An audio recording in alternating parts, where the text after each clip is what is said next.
Modern আবার সবুজে ঘেরা, সেটা আবার কিনা শহরের উপর। এরকম একটা প্লেস হলে তো খারাপ হয় না, তাই না? কারণ শহরের বাইরে বেশ সুন্দর করে সাজানো অনেক রেস্টুরেন্ট থাকবে, কিন্তু শহরের উপর এরকম জায়গা খুঁজে পাওয়া একটু কষ্টকর।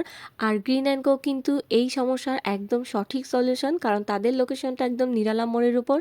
আর এই যে এখানে দেখতে পাচ্ছেন তাদের মেনু।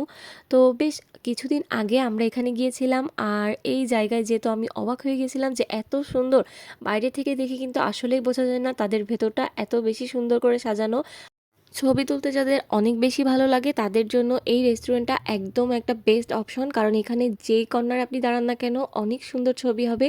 এবার আসা যাক খাবারের কথায়। এখানে যে প্লেটার দেখতে পাচ্ছেন সেটার নাম হচ্ছে ফিশ প্ল্যাটার, আর এটার দাম ছিল 400 টাকা। আর আরেকটা প্ল্যাটার নিয়েছিলাম সেটা হচ্ছে চিলি চিকেন প্ল্যাটার, এটার দাম ছিল 300 টাকা।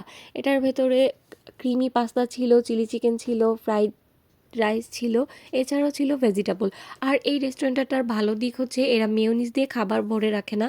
অধিকাংশ জায়গায় দেখা যায় প্ল্যাটারের ভেতর অতিরিক্ত মেয়োনিজ থাকে, যেটার কারণে খাবারের অরিজিনাল টেস্ট পাওয়া যায় না।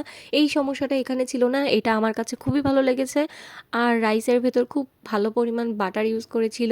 এছাড়াও সবজিগুলো পারফেক্টলি কুক ছিল, পাস্তাটা ক্রিমি ছিল। আর ওভারঅল খাবারের এক্সপিরিয়েন্স ভালো ছিল। অনেক ভালো একটা জায়গা, আপনারা চাইলে